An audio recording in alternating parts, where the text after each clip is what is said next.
Shalom, queridos, bendito seja o nome do nosso Deus. Eis-nos aqui para 2 capítulos hoje, capítulo 20 e capítulo 21. É porque o capítulo 20 é bem pequenininho, nós vamos logo juntar, tá bom? Louvado seja o Senhor. Isaías, capítulo 20, fala da profecia do cativeiro dos egípcios e dos etíopes, no ano em que Tartã, enviado por Sargão, rei da Síria, veio a Asdod, atacou a cidade e conquistou. Nesse mesmo momento, nesse mesmo tempo, o Senhor falou por meio de Isaías, filho de Amós, dizendo: Solte de seus lombos a roupa de pano grosseiro e tire as sandálias dos pés. Isaías fez isso, passando a andar despido e descalço. A gente vê que, eu já falei sobre isso, né? Tem um tempo que Deus faz coisas que não é fácil se fazer e que nem pode se repetir, porque Ele sabe para quem é aquela missão e nós não podemos fazer disso uma doutrina, né? Nós sabemos, vou repetir aqui, por favor, vou repetir aqui para nós entendermos mais. E no ano em que Tartã, enviado por Sargão, rei da Síria, veio a Asdod, atacou a cidade e conquistou. Nesse mesmo tempo, o Senhor falou por meio de Isaías, filho de Amós, dizendo: Solte os seus lombos, a roupa de pano grosseiro e tire a sandália dos pés. Isaías fez isso, passando a andar despido e descalço. Então o Senhor lhe disse: Assim como meu servo Isaías andou 3 anos despido e descalço, como sinal de prenúncio contra o Egito e contra a Etiópia. Assim o rei da Síria levará os presos do Egito e os exiliados da Etiópia, tanto moços como velhos, despidos e descalços e com nádegas descobertas para a vergonha do Egito. Então os israelitas ficaram apavorados e envergonhados por causa dos etíopes, sua esperança, e dos etíopes, sua esperança, e dos egípcios, sua glória. Os moradores desta região dirão naquele dia: Veja o que aconteceu com aqueles em quem esperávamos e a quem recorremos para nos livrar do rei da Síria. E agora, como nós vamos escapar? Então, nós vemos que o Senhor faz coisas surpreendentes, né?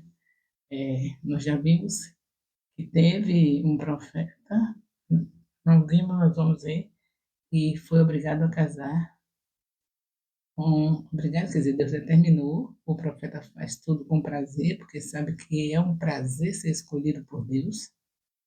Por exemplo, eu que estou aqui fazendo esse estudo na madrugada, com a idade de 75 anos, preparando esse estudo para o discipulado, fazendo esse capítulo, e estou com prazer, com alegria no meu coração, porque eu sei que fui chamada pelo Senhor para estar ensinando a palavra. O Senhor me mostrou a eficiência da palavra com meus 7 anos de idade. Com 7 anos, um ancião de 70 anos, mais ou menos, chegou à nossa casa, vizinho nosso, pregou o evangelho para mim e para minha mãe. Ele foi pregar para minha mãe, mas eu estava ao lado, sentada junto da minha mãe na porta. E a palavra que ele entregou foi de Êxodo capítulo 12, falando em relação àquela morte dos cordeiros, que era representando um dia Jesus Cristo, a vinda de Jesus. E eu aprendi a palavra como criança, num texto difícil. Não é difícil, mas para a criança se prega geralmente com histórias mais bonitinhas, a Arca de Noé, essas histórias mais fáceis. E eu aceitei Jesus Cristo com 7 anos, com uma parte da Bíblia que é mais difícil de entender. Mas isso ficou gravado no meu coração, a maneira como Deus me chamou, porque Ele tinha essa obra grande para mim de ensinar a palavra. Daí em diante, fiquei com a palavra gravada no meu coração. E aos meus 17 anos já comecei a ensinar as crianças e quem chegasse por perto de mim ouvia sempre a palavra. Então, isso é um fato que não acontece todo dia, uma criança ser evangelizada de uma maneira dessa. Na minha vida foi assim. O que está se passando aqui não tem uma doutrina dizendo que toda criança tem que ser evangelizada com Êxodo capítulo 12. Mas também já se sabe que quando Deus faz isso, não tem problema. Quando Deus pega um texto desse difícil para uma criança ouvir, não tem problema, como não teve problema lá em Deuteronômio, capítulo 6, de 4 a 9, quando ele disse para todo Israel inculcar a palavra na cabeça dos seus filhos, só havia o Pentateuco.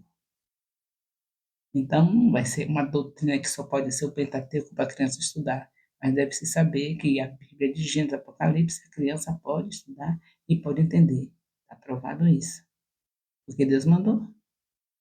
Deuteronômio capítulo 6, de 4 a 9, é o nosso exemplo.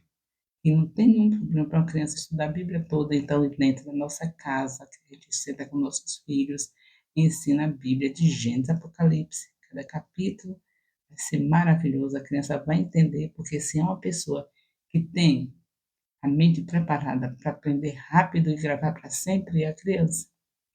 Então, é maravilhoso. Então, aqui, em Isaías capítulo 20, também é uma coisa extraordinária, não é todo dia que se vê isso. Mas se Deus mandar alguém fazer isso, ele garante. Agora, não é uma doutrina para você fazer todo dia um profeta andar despido, para simbolizar o que iria acontecer com a nação, a vergonha que a nação ia passar.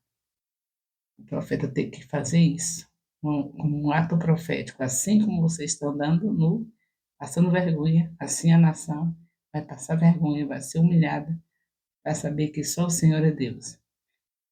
Então já sabemos que Deus faz coisas meio esquisitas. No céu tem muita coisa esquisita. E você que é salvo não tem que estar é, estranhando as esquisitices que Deus faz. Porque Ele é Deus, é soberano e faz como que é esquisito para nós. Que nós estamos acostumados com as coisas espirituais. Só queremos viver pela carne. Mas quando chegar no céu, que você vê a pessoa diante do trono, sai fogo, sai relâmpago, sai trovão, tem fogo, tem 24 anciãos prostrados diante do trono, 7 seres viventes estranhos diante do trono, se dobrando diante de Deus. Você vai olhar aquilo, como você lá já está somente espiritual, vai entender, vai achar maravilhoso. Mas quando a gente fala aqui hoje, a gente acha meio estranho, né? Pensou? Amedrontador. Seres viventes estranhos, cabeça disso, cabeça daquilo, mas é assim. E nós sabemos que aquilo que é esquisitice para o homem carnal, para o homem espiritual, é maravilhoso, é lindo. E aí nós continuamos com o capítulo 21, porque são os dois capítulos, pelo tamanho do capítulo 20, dá para fazer os dois.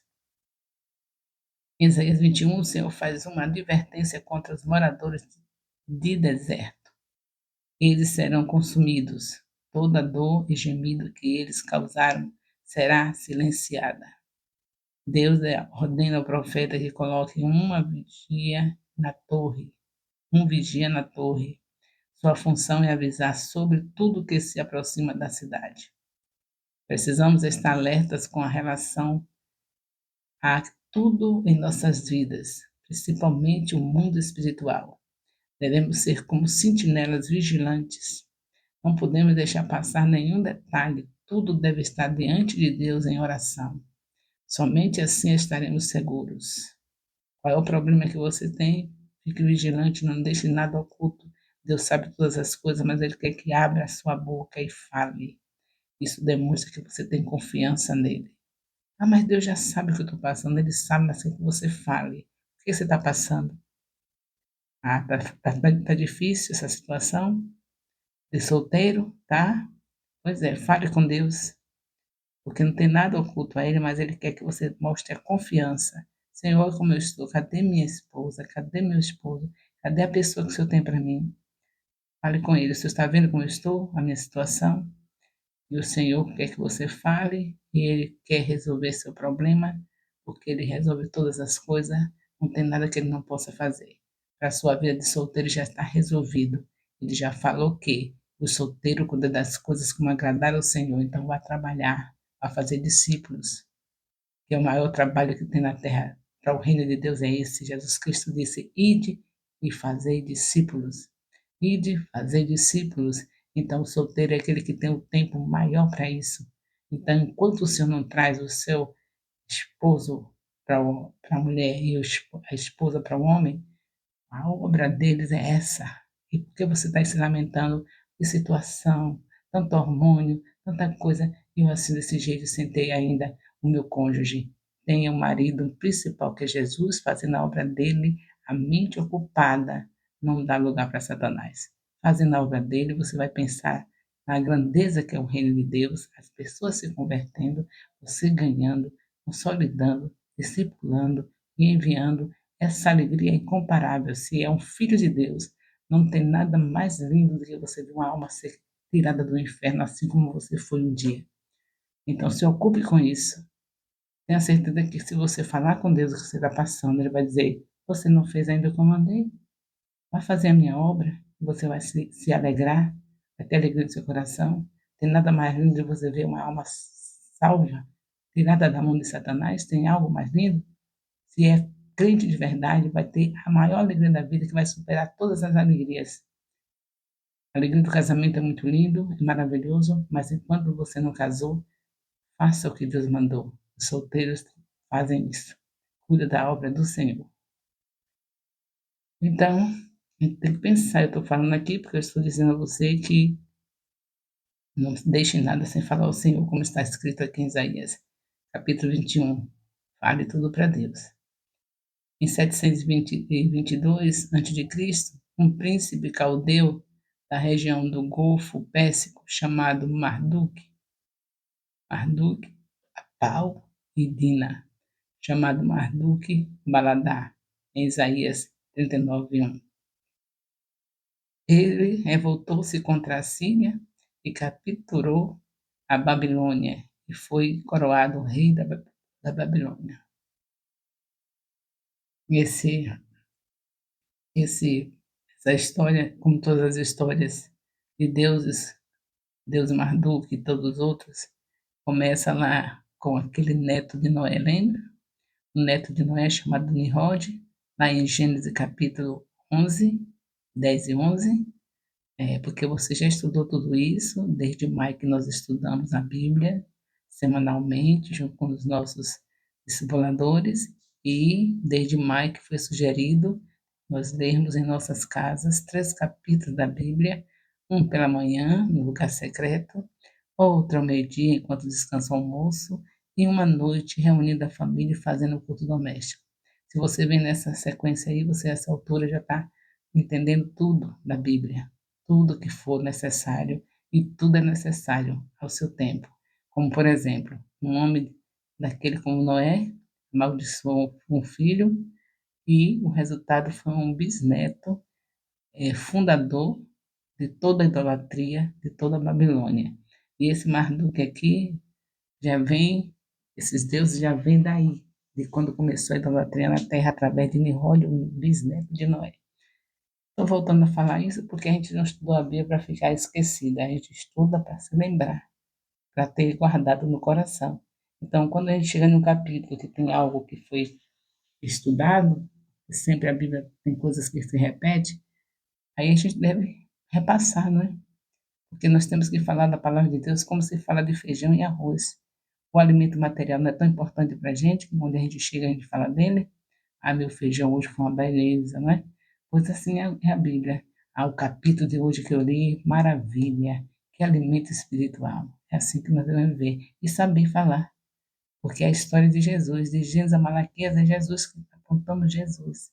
E quando chega de Mateus até Apocalipse, falam de tudo que ele fez por ter cumprido a promessa de Gênesis 3:15. Ele veio e esmagou a cabeça da serpente. Então a Bíblia toda é Jesus, não tem como a gente sair dela, para ter prazer nela, porque ela é o Senhor, como está escrito em capítulo, João capítulo 1, versículo 14.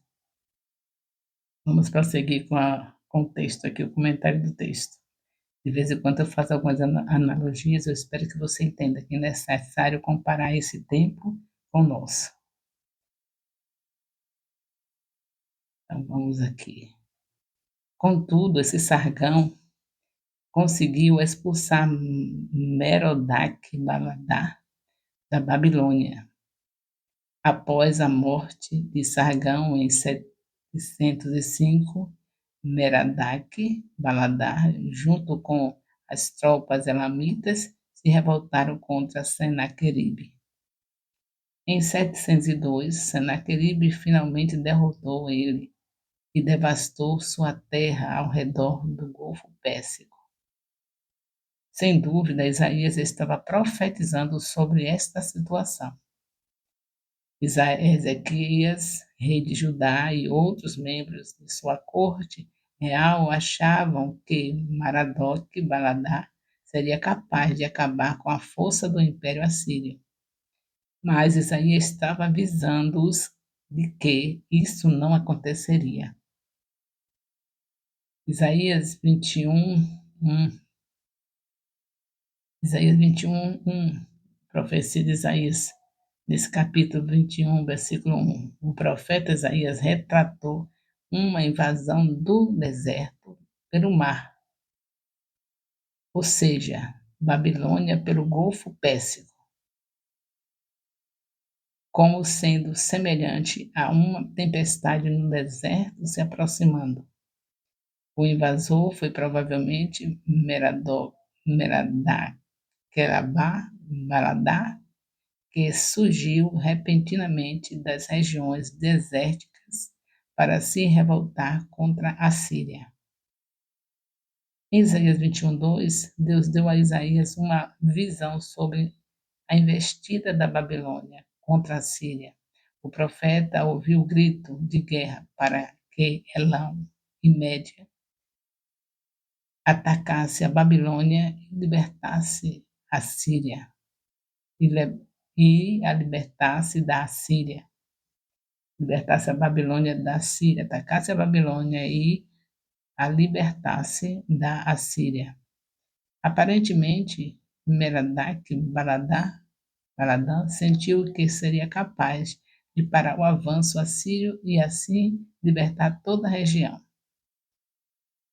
Em Isaías 21, de 3 a 5, Isaías descreve como ele está se sentindo por causa das visões e como as pessoas que serão atingidas pelo juízo estão se comportando. Por causa da profecia que ele estava prestes a anunciar, sentia dores como as de uma mulher de trabalho de parto. Perplexo, ele temia e estava em um estado de horror. Já imaginou o profeta ver tudo aquilo que Deus está mostrando que vai acontecer? É o profeta escolhido pelo Senhor e com certeza, mesmo sendo escolhido, é um ser humano.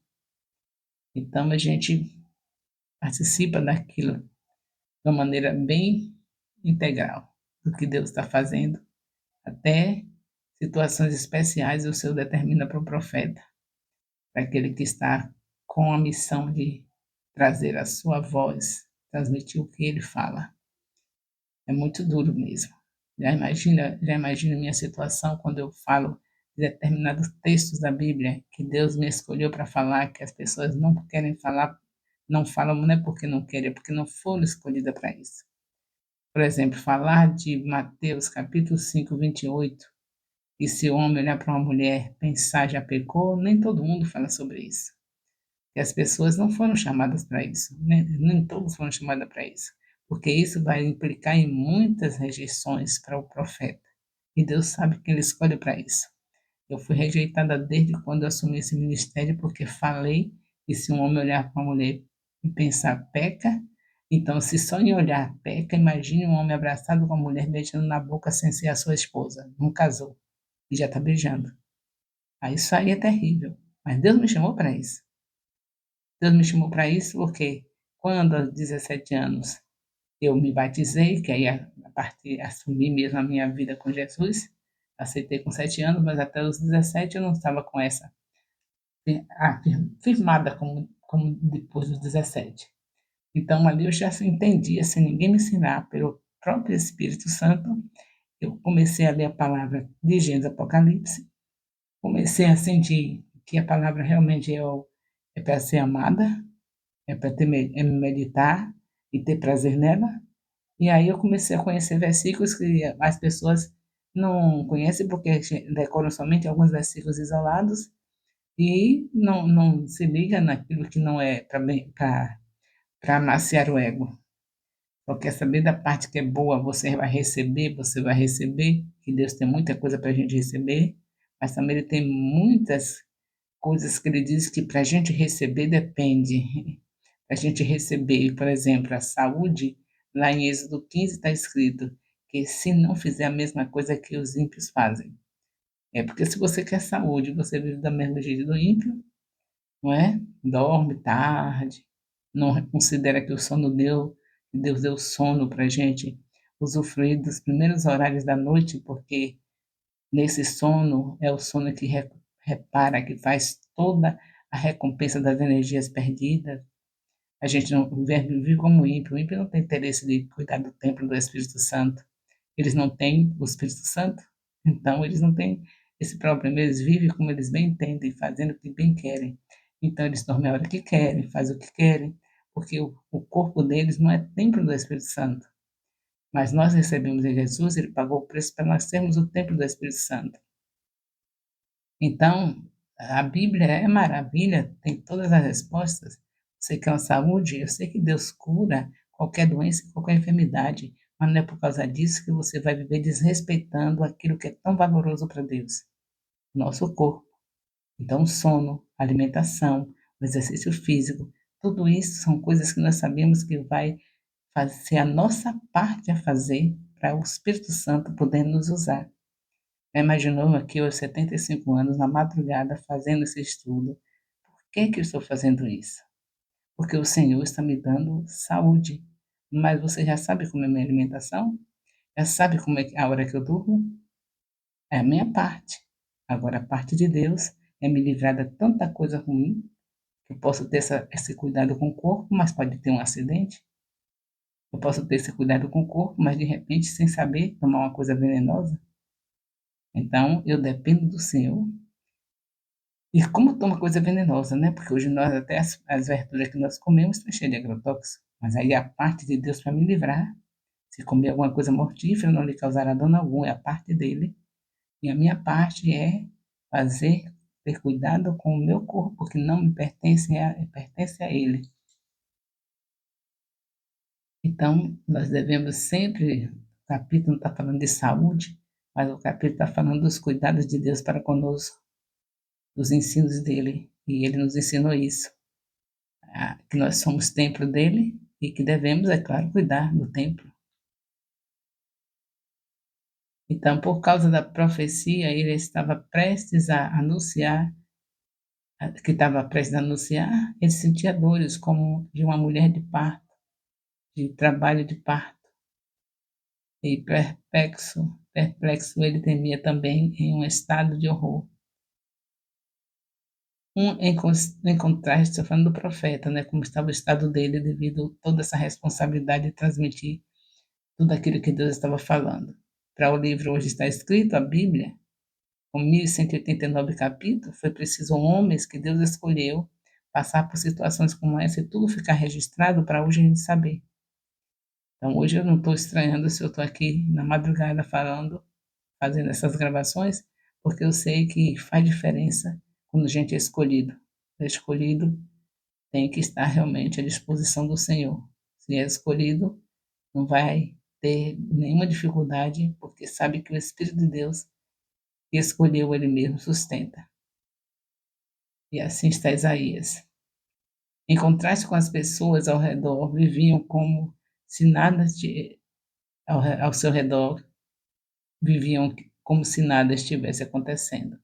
Enquanto ele estava assim, vendo tudo que Deus tinha mostrado e sentindo ali, como dores de parto, enquanto isso, as pessoas que estavam ao seu redor viviam como se nada estivesse acontecendo. Então a gente vê como, por exemplo, hoje eu vejo a situação que está o mundo. Eu estou fazendo a leitura. A gente não sabe qual é o dia nem a hora que Jesus vem, mas a gente sabe muito bem que tem as situações que o Senhor já mostrou na sua palavra que iria acontecer quando estivesse próximo esse tempo. Então a gente sabe que não pode perder tempo. O apóstolo Paulo falou, eu não estou com a referência aqui, você vai achar que nós estamos lendo a Bíblia, vai chegar nessa parte. Estamos lendo de Gênesis e Apocalipse, não fica nada que eu falar que vocês não vão ver. Por exemplo, tem uma parte da Bíblia que fala, quando chegar no Novo Testamento, numa das cartas do apóstolo Paulo, falando que aquele que é casado para viver como se não fosse. E nesse caso aí não é porque vai abandonar a mulher, é porque não pode ter aqueles momentos especiais quando está se vendo o mundo de perna para o ar. Naquele período que Jesus saiu, foi assunto aos céus, estava um rebuliço na terra, Satanás estava assanhado, porque Jesus veio para desfazer as obras dele. E todos os filhos de Deus, todos aqueles apóstolos, e todos que estavam se convertendo, eles estavam ali para destruir as obras do diabo. Cada um que ia se convertendo, já sabe, iam sendo usados pelo Senhor para ganhar, consolidar, discipular e enviar. E isso é um rebuliço no inferno. E aí era gente morrendo, você sabe que houve muitas mortes, muitos cristãos que morreram, não somente os apóstolos, mas outros também, naquele período. E uma das cartas, não sei se foi, não sei qual foi a carta de Paulo que ele fala. A gente vai chegar lá.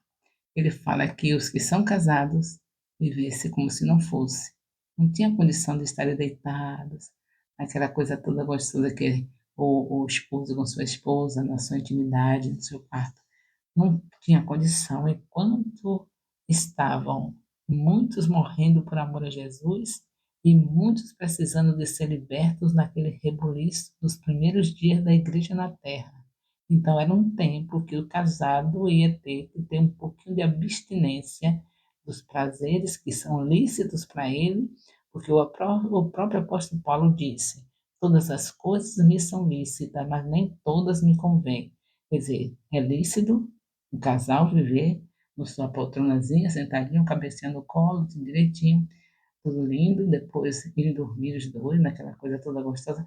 Porém, há um tempo que a gente precisa pensar, eu vou ficar fazendo tudo aquilo que eu tenho direito na minha casa e vendo o inferno, o rebuliço na terra, o diabo arruinado, mais endemoniado ainda por ver que Jesus veio para desfazer as obras dele.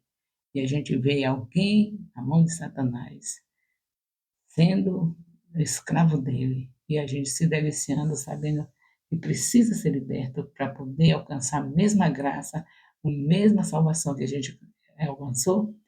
Então há tempo para tudo. Há tempo que nem os casais nem só as famílias podem estar somente naquelas coisas que elas têm direito. Para poder salvar outras famílias, têm que renunciar aos seus direitos, a coisas que lhes são lícitas. Lícitas. Então, queridos, vamos pensar no nosso tempo hoje, como está pensando aqui Isaías sofrendo tudo isso, enquanto algumas pessoas estavam como se nada tivesse acontecido. Era Isaías o profeta, a carga estava sobre ele, o privilégio também de ser chamado por Deus. Hoje está muito mais do que isso, porque no tempo de Isaías tinha um profeta escolhido para fazer uma obra para o Senhor, de anunciar tudo que ele queria que anunciasse ao povo, e hoje não, hoje nós estamos em Atos 2:17.